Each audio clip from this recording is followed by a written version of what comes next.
Hi everybody, so I want to show you one of my favorite weeds, so they call them, but this is actually a native Florida plant. This is called Spanish needles, or we more commonly call it by its Latin name, Alba. So this is one of my favorite plants, for one, because as you can see, it's very prolific. We've pretty much got it growing everywhere in the yard here. And the reason that we like this one a lot, particularly, is because, for one, it does have some medicinal properties. It can be used for like infections and things. We actually had a nurse friend of ours who actually did have people use the leaves as a poultice to put on like infected wounds and such. And I've actually used this on certain things before, so we really like it for that reason. It can just be eaten as an edible too. You can put it in, your cooking. I've thrown it into curries I've made. I've sometimes thrown it into soups, so it's a very edible plant as well. But maybe even more so than us eating it, I've fed it to my rabbits. And somewhere I've actually read that it does have about 25% protein in it. So this actually makes up a lot of their diet. So I've taken it, I've dried it, so they eat it fresh, they eat it dried. I basically use it as a hay replacement in some cases. And they've done really well on it, I have to say, because it's definitely a very fibrous plant too. So they're getting a lot of the protein and the fiber from there. So that was something I was really excited about, because with it being in such abundance, we've had food throughout the year for them like the whole time. And it is one of their favorite things to eat too. And not only the rabbits, the chickens and the quail have also been able to eat it, which they seem to like this one quite a bit. It's also a very good pollinator plant. It does attract a lot of the bees and butterflies. As you can see, you probably, there's some wasps over there. So it's definitely a good pollinator plant. Attracts a lot of those good insects into the garden and helps pollinate everything else. Which one thing I would mention from that too is just to show you how much the pollination affects things.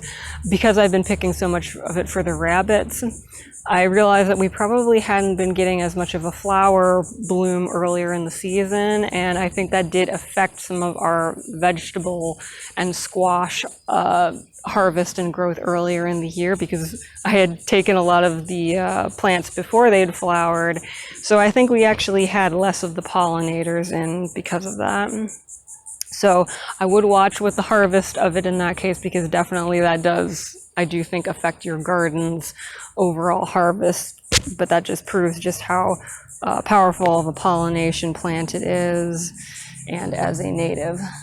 As you can see, because it is so abundant, though, I would also say once it goes to seed, actually you can see right here, here's the little seed pods. First of all, they're very sticky. They will come off on you, stick to your clothes, stick to your dogs for things like that. As you can see, because of the abundance of this, things will reseed. So if you don't want that many, you probably do want to clip them down before then, or harvest it before it gets to that point. But if you find it a very useful plant to use, then you can just let it go and pick as you will, which is what I've done. And a lot of this will be going into the harvest of drying it for the winter for the rabbits. So here I'm pulling some of this out for drying it. Earlier in the season, when there was less of it, I was just pulling the tops off of it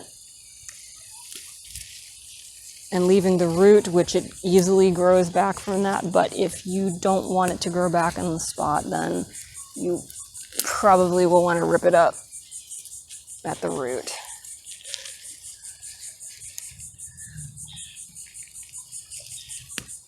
But I would encourage anyone to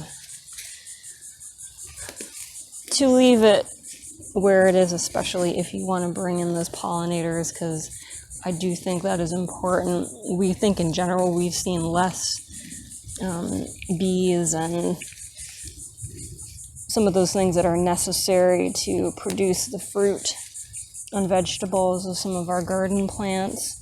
So I would highly recommend leaving such things. And if not, planting other flowers that you like to encourage the beneficial insects to stick around, because they do need some help.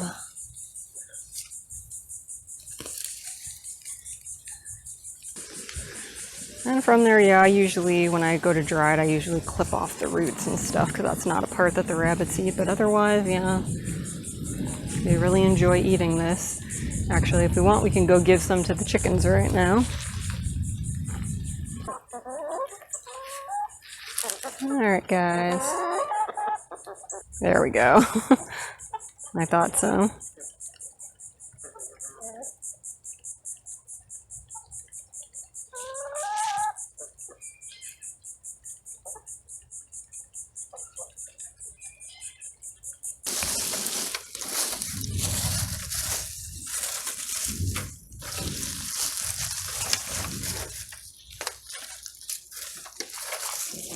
And this here was the tray I was using outside to kind of dry some of it on. But it's raining now, so I had to move it inside somewhere for now. And here is a box of the Biden's Alba hay that I've dried for the rabbits. As you can see, that's a pretty filled up box, and I've got several others too, so I think I'll be pretty set by the winter when it comes time that we don't have as many fresh greens in the garden.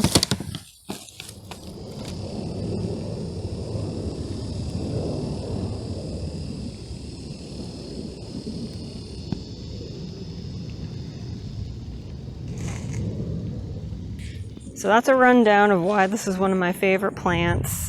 Thank you all for watching, and I hope that this helps you and that you can find some of these Spanish needles too and make some good use of it on your homestead as well.